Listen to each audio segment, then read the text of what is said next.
पंचकर्म जो है एक तरीके का सर्जिकल प्रोसेस है। इसके सिद्धांत में जहां भी कहीं आप छेड़खानी करेंगे तो वो पंचकर्म आपको उपद्रव स्वरूप में दूसरी व्याधि देगा। लगभग बड़ी से बड़ी जो भी बीमारियां हैं वहां पे कहीं न कहीं निदान के रूप में ऐसा भी आता है पंचकर्म का प्रयोग।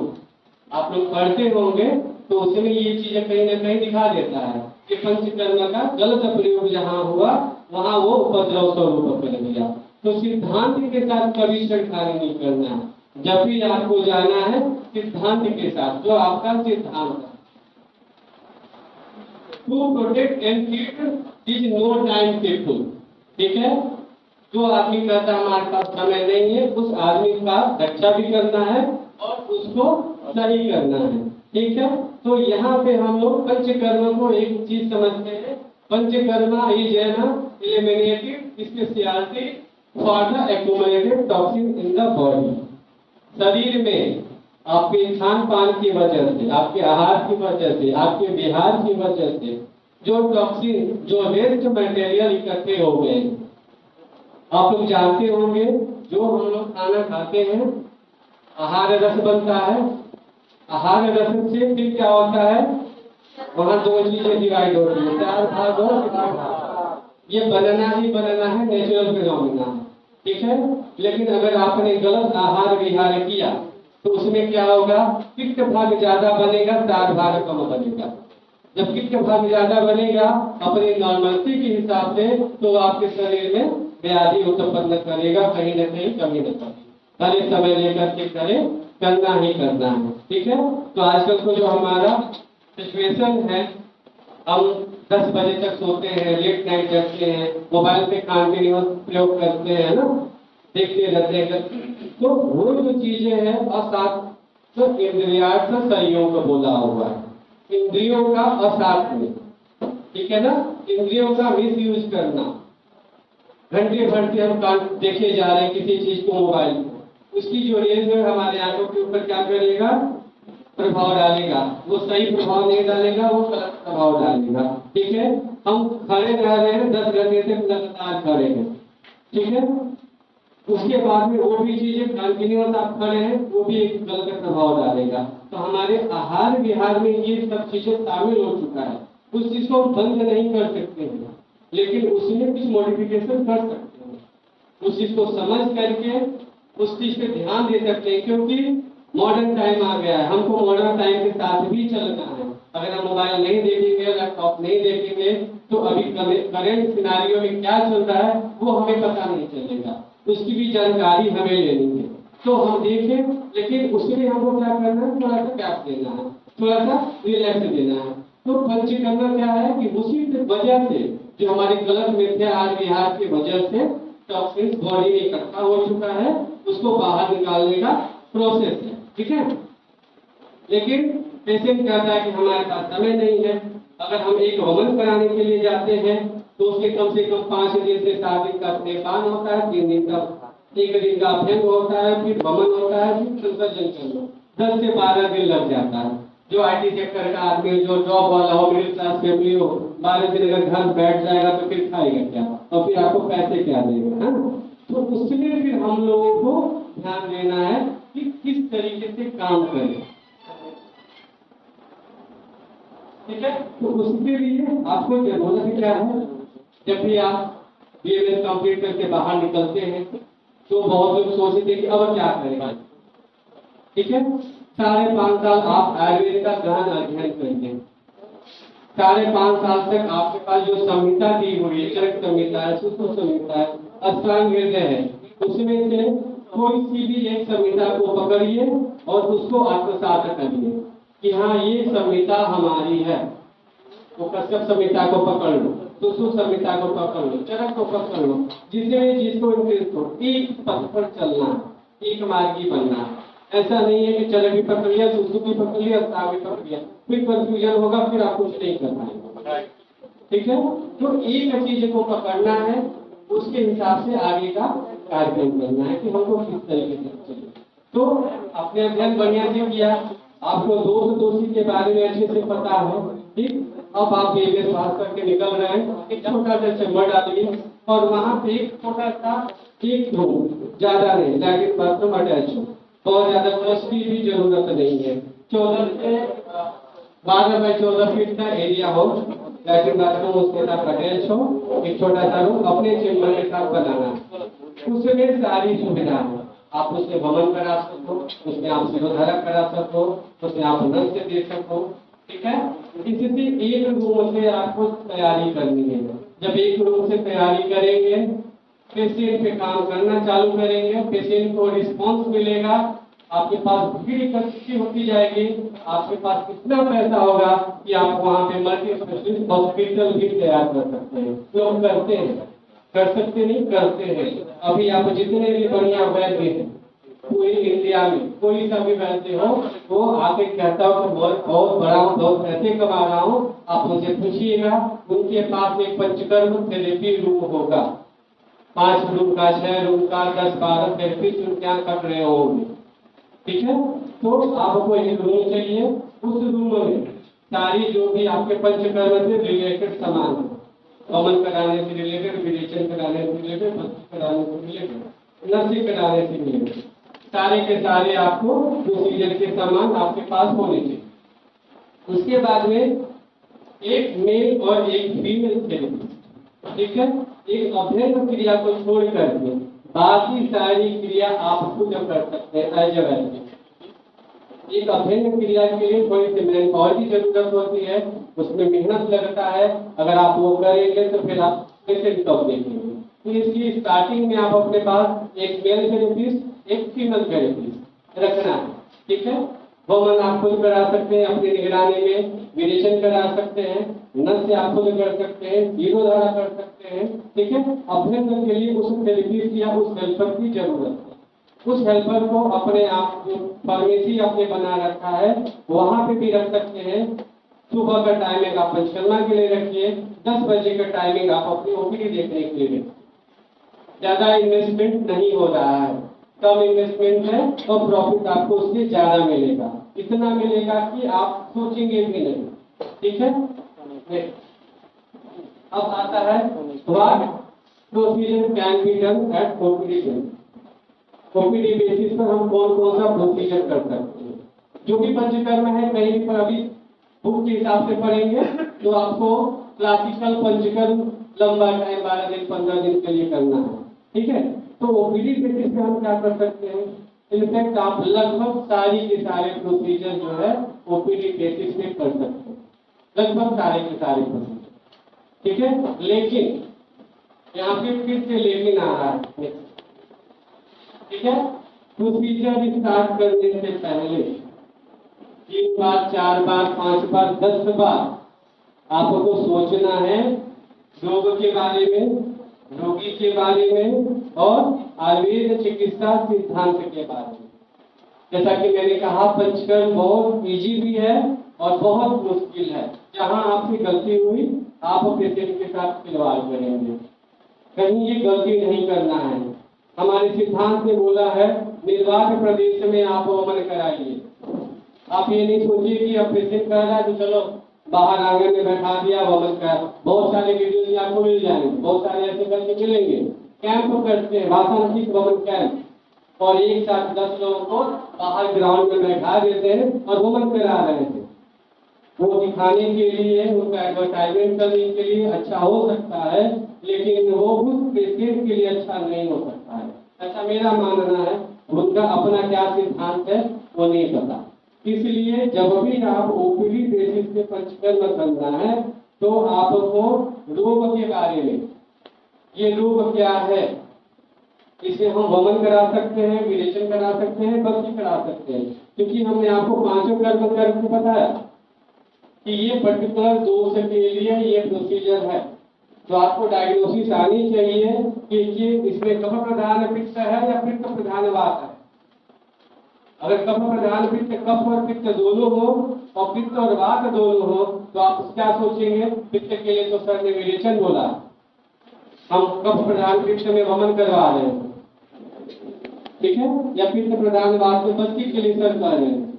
ये आपको पता होना चाहिए रोग के बारे में। अच्छे से उसकी चिकित्सा सूत्र के बारे में पता होना चाहिए। जो चिकित्सा सूत्र दिया है उसको प्रॉपर तरीके से आप फॉलो करेंगे। रोगी के बारे में, रोगी को देख करें। वमन कराने के लिए सर ने जैसे सुबह कहा करा सकते हैं किसी को भी, लेकिन आज के समय का सिचुएशन ऐसा है कि आपके पास 50 से 60% ऐसे मिलेंगे जो ब्लॉकेज वाले केस होंगे।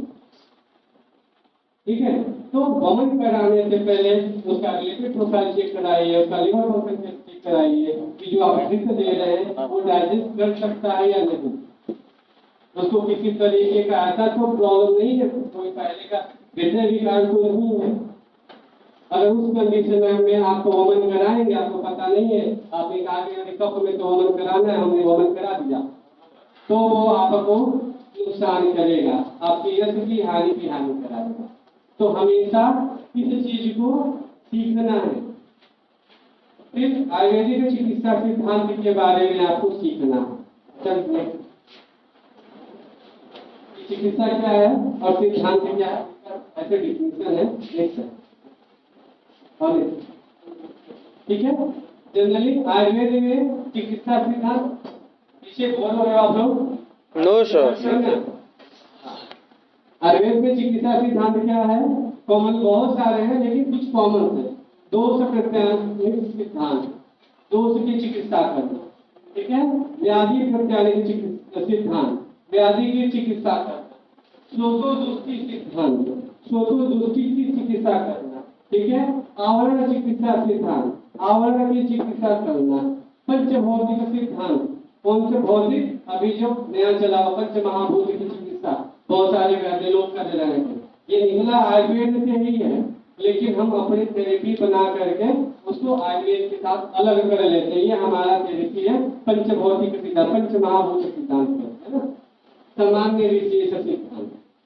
इसमें से जिसके ऊपर आपका कमांड हो जाए, आपको दोष पहचानना आ जाए, व्याधि पहचानना आ जाए, ठीक है, श्रोतो दृष्टि पहचानना है कि कौन से श्रोतों की दृष्टि से ये व्याधि उत्पन्न होगी, वो सब सोच करके आपको चिकित्सा करना प्रारंभ करना। बिना इसको सोचे, बिना रोगी को सोचे, बिना रोग बल सोचे कोई सा भी प्रोसीजर कहीं भी एड ऑन नहीं करना।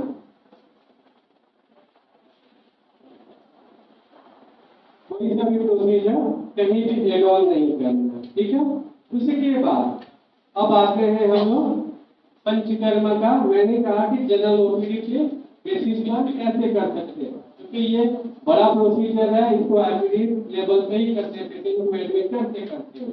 लेकिन एक सूत्र है, चरक सूत्र का स्थान सेकेंड चैप्टर में दिया हुआ है। ठीक है, तानी उपस्थित दोषा, ठीक है, उपस्थित दोष को देखकर, ठीक है, स्नेह स्वीर उपपादन, उपस्थित दोष को देख करके समझ करके। उपस्थित दोष का मतलब हुआ दोष प्रकुपित अवस्था में निकलने के लिए आतुर है, बाहर निकलने के लिए आतुर है। ठीक है, पंचकर्माणि कुर्वन् मात्रा कालो विचारे, उपस्थित दोष को देख करके, दोष प्रकुपित अवस्था में है तभी आपको पंचकर्म के लिए जाना है। वो दोष की प्रकोपित अवस्था आपको पहचाननी आनी चाहिए। रात प्रकोप की अवस्था भी दी हुई है, चित्त प्रकोप की अवस्था भी दी हुई है, वो लक्षण आपको पता होना चाहिए। तो ये व्याधि आपके पास में आ रहा है, तब इसको जनरल ओपीडी बेसिस पे कर सकते हैं। ठीक है, अब उसमें है कि उपस्थित दोष है, केवल बस स्नेहन और स्वेदन आप करेंगे। वहां पर स्नेहन स्वेदन का मतलब क्या होगा कि जो दोष की तरफ है उसको कोष्ठ की तरफ ले आना है, और कोष्ठ की तरफ ले आकर के जो उसका नियरेस्ट मार्ग है, क्योंकि वात पित्त कफ यही तीन दोष हैं, इन्हीं की संप्राप्ति आपको समझनी है। कोई सा भी व्याधि हो, हृदय भी होगा तो यही तीन दोष शामिल रहेंगे, पक्षाघात होगा तो यही तीन दोष शामिल होंगे, अगर प्रमेह या मधुमेह होगा तो यही तीन दोष शामिल होंगे। अब वो उस स्थान पर पहुंच करके क्या कर रहे हैं ये आपको समझना है, और समझ करके फिर उसमें पंचकर्म का प्रयोग करना। ठीक है, तो आते हैं कि क्या क्या हम लोग ओपीडी बेसिस पे कर सकते हैं। तो पहला है स्नेहन। आपके पास रोगी आता है, समय नहीं है आपके पास, ठीक, आप उसको कोई बात नहीं, आप हमसे मेडिसिन लीजिए और 1 दिन का अभ्यंग, पूरे बॉडी का मसाज, अभी मॉडर्न टर्म में कहा जाए है ना, अभ्यंग कराना है। आप रोग के हिसाब से तेल का चयन करना है, उसको अभ्यंग कराएंगे, स्वेदन कराएंगे, वो अगले दिन खुद ही रहेगा। डॉक्टर साहब मेरे दर्द, शरीर में दर्द की कमी हो रही है, ये और कितना दिन हम कर सकते हैं। आपने लिया 1 दिन का चार्ज, 500-1000 रुपया आपने उसका बनाया पैकेज, ठीक है, आप क्यों करा लो, 500 रुपया आप हमको दे दीजिए, ठीक है। मान के चलो कि 10 पेशेंट उस दिन आप करा रहे हो, 5000 हुआ, तेल लगा आप लगा के देगा 400 से 500 का, और जो थेरेपिस्ट आपने रखा है, आपकी जो मेहनत है वो आपका 3 से 4000 रुपये का। केवल एक अभ्यंग प्रोसीजर आप करा रहे हो और आपके पास पर डे 5 पेशेंट आने चालू हो गए, महीने का आप काउंटिंग कर सकते हैं, ठीक। तो इस तरीके से पेशेंट को करना है अभ्यंग के लिए। इसके बाद में स्नेहपान, घृतपान बोला हुआ है हमारे आयुर्वेद में। फर्स्ट ईयर के बच्चे हैं उनको तो शायद बहुत नहीं पता होगा, लेकिन थर्ड ईयर या फाइनल ईयर होगा कोई, तो उसमें जो है स्नेहपान, स्नेहपान का जब प्रकार बताया जाता है तो वो 3-4 तरीके से अलग अलग है। शोधन पर्पज से कर रहे हैं, समन पर्पज से कर रहे हैं, भ्रमण पर्पज से कर रहे हैं, ठीक है। जो कोई भी वात व्याधि हो रही है जिसमें रुक्षता की मात्रा ज्यादा है, एग्जाम्पल में संधिवात, संधिवात के केस में आपको समन स्नेह पेशेंट आपके पास में आता है, कोई ऑस्टियोआर्थराइटिस का, आप उसको कहिए कि ठीक है 1 दिन हम आपके प्रोसीजर कराते हैं, अगर आपको सही लगेगा तो फिर आप कंटिन्यू करिए। आपने समन स्नेह का जो डोज है वो फिक्स करना है, पेशेंट का बल देखना है, वो फिक्स करना है, पेशेंट को अभ्यंग करना है। स्नेह स्वेदोपादनी बोला हुआ है, तो स्नेह गर्म पानी पीने के लिए बोलना है। आपको जानते बेसी है वो तेल को जिलेटिन कैप्सूल के रूप में बनाना चालू कर दिए। जितने भी तेल है मेडिकेटेड थे, गैलो तेल हुआ, पतानी तेल हुआ, है ना, शीर वाला तेल हुआ, उसको हम तेल को डोजेज फॉर्म में देना चालू करते हैं पेशेंट को। उनके हिसाब से 2 कैप्सूल या 4 कैप्सूल सुबह के समय गर्म पानी, समन स्नेहन का जो समय दिया हुआ है उस टाइम पे, और आप उनको 21 दिन तक दीजिए, देखिए उसका रिस्पॉन्स कैसे आता है। पेशेंट को आपके पास रोज आने की जरूरत नहीं है, वो घर पे ही है, स्नेहपान चल रहा है, तेल का वो ले रहा है, उसके शरीर में रुक्षता कम हो रही है, स्निग्धता बढ़ रही है, दर्द में उसको कमी हो रही है, जान बचती है आपके पास, ठीक है। उसमें भी तेल का प्रयोग करते हैं। पेशेंट आपके पास एक बार आया, आप 1 दिन करेंगे, उसको इतना रिलैक्स मिलेगा, अगले दिन से खुद आना चालू करेगा। तो अभ्यंग हो गया, स्नेहपान हो गया, शिरोधारा। आज के जो सिनेरियो है, इस सिनेरियो में लगभग 60 से 70% मानसिक तनाव की दौर से लोग गुजर रहे हैं। हर किसी को किसी न किसी वजह से मानसिक तनाव है, कोई पढ़ने के लिए, कोई एग्जाम को लेकर के, कोई घूमने को लेकर के, कहीं न कहीं वो तनाव लेकर के चल रहा है। वैसे के पेशेंट आपके पास में आते हैं, आप उसका डायग्नोसिस करिए, उसका रोग के बारे में करिए, शिरोधारा कराइए। 1 दिन शिरोधारा कराएंगे, उसको नींद आएगी और वो अगले दिन से वापस से आना चालू। मैं मेरे प्रैक्टिस में ये चीजें देखता हूँ, मैं कभी भी किसी पेशेंट को ये नहीं करता हूँ कि आपको 21 दिन के लिए या 15 दिन के लिए प्रोसीजर कराना है। हम उनको कहते हैं कि आप बस 1 दिन के लिए कराइए, फिर कल से आप दवा खाइएगा या मत आइएगा। पेशेंट को 1 दिन अगर आप रिलैक्स दोगे, वो अगले दिन से आना चालू कर देता है खुद। स्नेहपान का ही टाइप है, कुछ अलग नहीं है। ये ओपीडी अभ्यंग कैसे करना है, क्या करना है, उसके बारे में है, तो आप लोगों को पीपीटी मिल जाएगी, तो आप उसको देखेंगे, ठीक है। नेक्स्ट, ये स्नेहपान जो मैंने बताया किस तरीके से करना है, क्या करना है, ठीक। हाँ, स्वेदन, स्नेहन के बाद में आते हैं स्वेदन के ऊपर, ठीक है। स्वेदन के डिफिनेशन में ही है, ठीक है, स्थूलहरण, दर्द को कम करता है, ठीक है। शीतग्नम शोधग्नम, शोथ को हरता है। तो यहाँ पर अब आपको ओपीडी बेसिस स्वेदन तो है बहुत सारा, साग्नि स्वेदन, नीलाग्नि स्वेदन, सब अलग अलग तरीके का स्वेदन है, लेकिन पेशेंट आपके पास में आ रहा है, उसको तुरंत रिस्पॉन्स करें। इसी चीज को लेकर के केरल में जो वहाँ के अष्ट वैद्य थे, उन्होंने एक नया मेथड्स बनाया, कुछ अलग से नहीं बनाया। यही हमारी सभ्यता से शंकर स्वेद को उठा करके उन्होंने पिंड स्वेद का नाम दिया। उन्होंने उसका मात्रा निर्धारित किया, टाइमिंग निर्धारित किया, किस पेशेंट में देना है वो उसका निर्धारण किया और उसको पिंड स्वेदन का नाम दिया। जंबीर पिंड स्वेद, सस्तिक साले पिंड स्वेद, पत्र पिंड स्वेद, और ये सब कुछ आपके घर पर मिल जाने वाली चीज है, कहीं बाहर से नहीं आना है।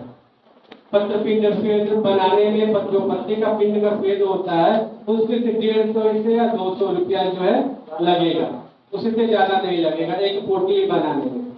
और जो भी आपके पास पेशेंट आते हैं दर्द के, उनको आप दिलवाना चालू कर दो, अभेग कराइए और पिंड स्वेद कराइए।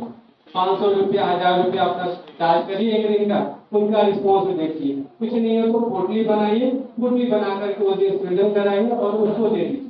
ये ले जाइएगा कुछ 3 दिन तक, ऐसे जैसे हमने प्रोसीजर किया है आप करिए। कहीं हमें मॉडर्न में कहीं एलोपैथिक सिस्टम ऑफ मेडिसिन में जाने की जरूरत नहीं है।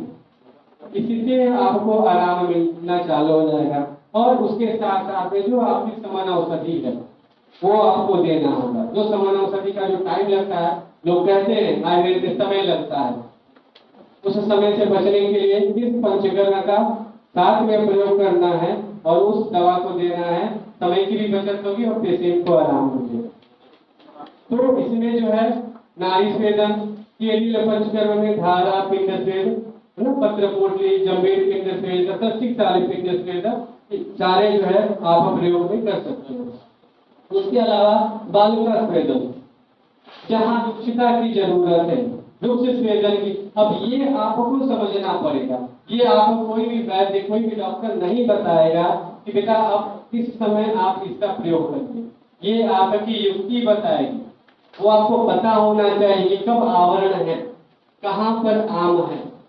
वो आपको नहीं पता होगा तो एलोपैथिक सिस्टम ऑफ मेडिसिन की तरह यहाँ नहीं है कि वो प्रोटोकॉल पहले से लिखा हुआ है कि ग्राम नेगेटिव बैक्टीरिया है तो ये देना।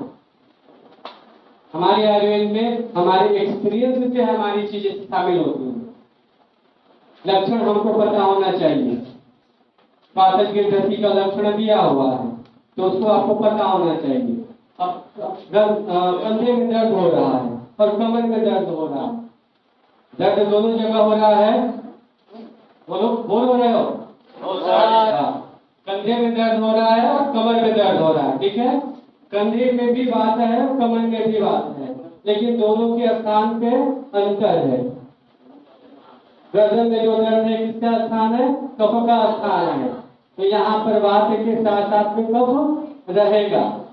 और कमर में जो दर्द हो रहा है ये किसका स्थान है? वात का। तो यहाँ पे वात का स्थान है और दर्द हो रहा है, इसकी चिकित्सा अलग हो जाती है। और कंधे में दर्द हो रहा है और यहाँ पे दर्द स्थूल है, इसकी चिकित्सा अलग हो जाती है। यहाँ पे आपको वात के साथ साथ में कफ की भी चिकित्सा करनी पड़ेगी और वहाँ पे केवल वात की चिकित्सा। ये आपको समझना पड़ेगा कि कफ किस स्थान पे क्या हो रहा है। वात पित्त कफ हर जगह केवल बस यही है, उसके अलावा कुछ नहीं है। वात पित्त कफ समझ गए, आप आयुर्वेदिक चिकित्सा करना स्टार्ट कर रहे हैं। हाँ एक मिनट पीछे पीछे। इसमें एक स्टिका स्वेदन लिखा हुआ है, ठीक है। स्टिका स्वेदन कुछ नहीं है, सबसे सस्ता उपाय। छाछ हर घर में मिल जाता है, मट्ठा सही का टीका कहीं भी मिल जाता है। अभी बहुत सारे लेडीज में ये एंकल पे पेन होता है खड़े रहने की वजह से। बहुत सारे टीचर लोग रहते हैं, कंटिन्यूस पैरा चलना होता है, खड़े होकर पढ़ाना होता है, उसमें दर्द करता है। मॉडल के पास जाइए, बहुत सारे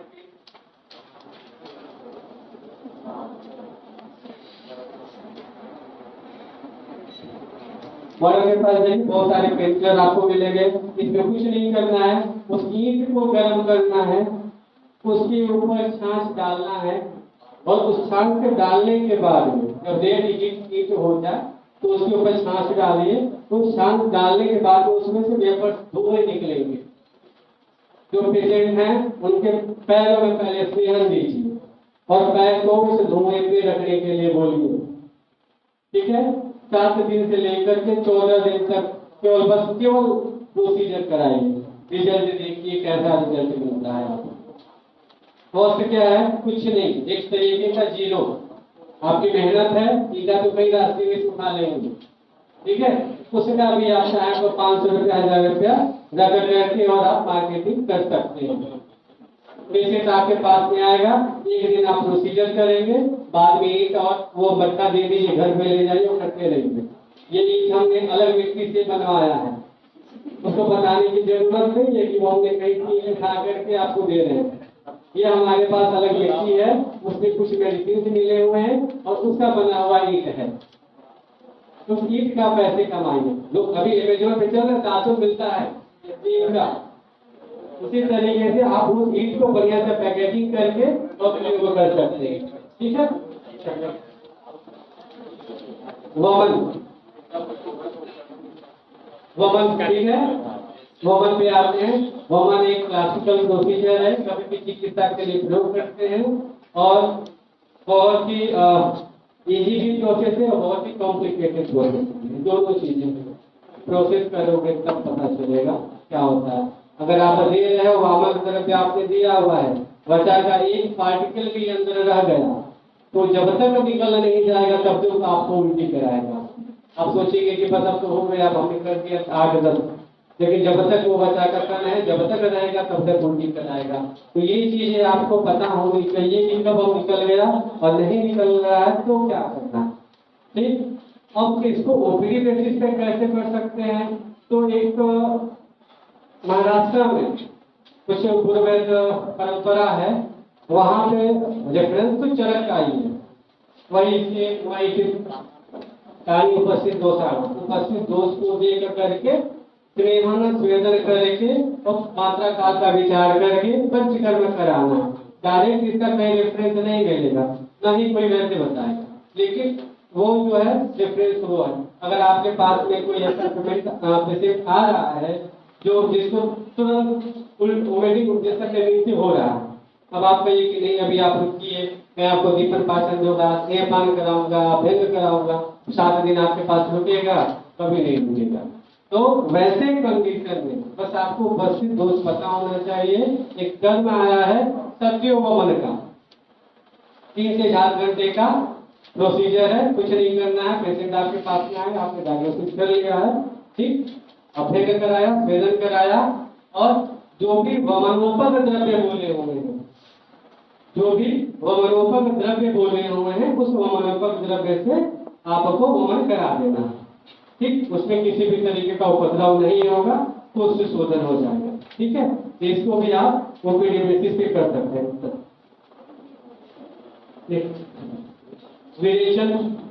विरेचन का भी ऐसा ही है। विरेचन में मात्रा देखना है, तीक्ष्णता देखना है। जैसा कि सर ने कहा था सुबह कि कपूरी ठाकुर जी का जो ऐसा रूमर था, लेकिन कंडीशन वही है। आपने तो उसकी परीक्षा नहीं किया है, रोगी की परीक्षा नहीं किया है, पता चल रहा है कि उसको 5 ग्राम अगरबत्ती कलर चूर्ण में विरेचन होना है, आपने उसको 25 ग्राम दे दिया, क्योंकि क्लासिक्स में तो यही लिखा है कि 5 ग्राम से बहुत ज्यादा उसका विरेचन नहीं होगा, 5 ग्राम से ज्यादा करेंगे तभी विरेचन होगा, 10 ग्राम करेंगे, 15 ग्राम करेंगे। या स्मित्र के केसेस में 20 से 25 ग्राम अगरबत्ती कलर चूर्ण विरेचन पर्पस से दिया जाता है। तो आपने देखा है या क्लासिक्स में पढ़ा है, 25 ग्राम दे दिया और जरूरत है उसको 5 ग्राम की, तो वो फिर आपको प्रॉब्लम क्रिएट करेगा। क्योंकि हमने तो अपनी प्रैक्टिस में ऐसे बहुत सारे कि पेशेंट को मतलब 40 से 45 बीघ तक हुए हैं, ऐसे लोगों को हमने देखा है कि जो दे दिए, कोई दिखाने के बाद में बता देंगे सर हमने तो कुछ पूछा ही नहीं। तो अब आपने नहीं पूछा तो फिर हम लोग क्या कर सकते हैं? आप समझिए और आपका पेशेंट, क्योंकि अभी पंचकर्मा से है जो लोग ऐसे क्वेश्चन आता है, कौन आएगा, कोई वैद्य है स्टार्टिंग का तो वो कर देगा, फिर बाद में फोन करेगा सर ऐसा पेशेंट को हमने दे दिया, अब उसका रुक नहीं रहा है, क्या करें, स्तंभन करना है, क्या करें, है ना। तो अब वैसे कंडीशन को हमेशा ध्यान में रखना है। रोगी रोग और सिद्धांत, इससे कभी छेड़खानी नहीं करनी है। ये आप करेंगे तो यश की हानि है। ठीक है, नेक्स्ट। अनुनासिक बस्ती, स्नेहन और मात्रा बस्ती के फॉर्म में आप यूज कर सकते हैं। मात्रा बस्ती रेगुलर बेस के लिए, जैसे ऑस्टियोआर्थराइटिस का केस है ना, वहाँ पे मात्रा बस्ती आपको कंटिन्यूस देना होता है, तो उसका आपको रिस्पॉन्स मिलेगा। निरोबस्ती, निरोबस्ती दोस्त शोधन पर्पज से, ठीक है, कोई मलावस्थानों का केस है, वैसे कंडीशन में दे सकते हैं। एक सर को पता होगा, भोले में जो नाना भाई जोशी जी थे, तो नाना भाई जोशी जी तो अभी वो नहीं कभी कहते हैं जगत भाई जोशी, क्योंकि गुरु शिष्य परंपरा चलती है, ठीक है। तो उनके यहाँ क्या होता था कि मैं भी देखा हूँ उस चीज को, वो बहुत बड़े बड़े हंडे में ना त्रिफला चूर्ण का स्वाद प्रिपेयर होता रहता था। ठीक, उनके पास जो कोई भी पेशेंट जाएगा वो फ्री बेसिस पे 100 रुपया देगा और 100 रुपया की सिरिंज लेगा। वो कहते हैं कि 100 रुपया वहां जमा कर दीजिए, एक सिरिंज ले लीजिए। मतलब कि आप जाइए वहां 100 रुपया में वो एक वही कुछ नहीं होता था, त्रिफला स्वाद होता था, उसमें मधु और थोड़ा स्नेह द्रव्य मिला करके और एक निरोबस्ती देते थे। तुरंत उनका पोस्ट सोलर हो गया, फिर वो मेडिसिन लेके गए, गैस वगैरह बना है, वो ठीक हो गया फिर से। अब हफ्ता दिन तक वो जो काम करने वाले, देखिए ये है ओपीडी बेसिस, जो काम करने वाले लोग हैं वो क्या करेंगे, वो लोग जाकर के तो एडमिट हो नहीं सकते हैं। अब उनका शोधन मलावस्थान हुआ है, कॉन्स्टिपेशन है, उनको गैस बन रहा है बहुत तेजों से, बस गैस 100 रुपए का सिरिंज लिया, हफ्ते दिन तक ठीक है, कोई दिक्कत नहीं है ना। तो उनके यहाँ वो प्रचलित था, तो निरोबस्ती वैसे कंडीशन से आप दे सकते हैं। अभी भी नॉर्मल मॉडर्न भी क्या करते हैं, आपको कॉन्स्टिपेशन के केस में ग्लिसरीन या एनिमा देते हैं। थोड़ा कहाँ का है हमारे यहाँ से, लेकिन वो ग्लिसरीन एनिमा कहोगे तो सबको पता होगा, बस्ती किसी को नहीं पता, निरोबस्ती कहेंगे तो किसी को नहीं पता रहेगा।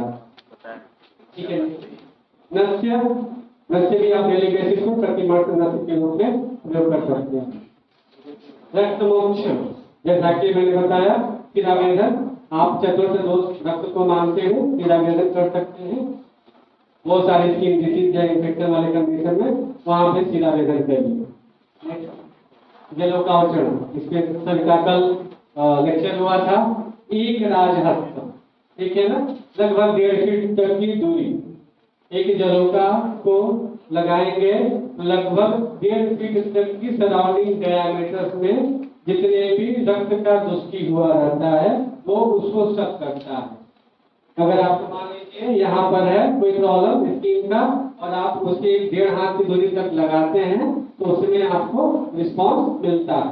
ठीक है, तो जलोका का प्रयोग आप ऐसे कर सकते हैं। नेक्स्ट, अभी अग्निकर्म चल रहा है, तो आप इस अग्निकर्म का भी पेन एनाल्जेसिक के रूप में, अहमदाबाद में एक अग्निकर्म सेंटर है, ठीक है, ग्लोबल अग्निकर्म सेंटर, वो केवल अग्निकर्म पे काम करते हैं और आज के डेट में करोड़ रुपए सालाना उनका टर्नओवर होगा जीएससी ग्लोबल अग्निकर्म सेंटर का। तो इसमें भी आप लोग काम कर सकते हैं, ये भी ओपीडी बेसिस पर, कहीं भी एलोपैथिक सिस्टम ऑफ मेडिसिन का प्रयोग नहीं हो रहा, आप ये देखना।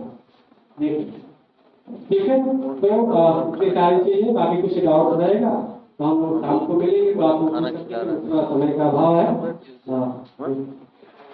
Thank you. हमारे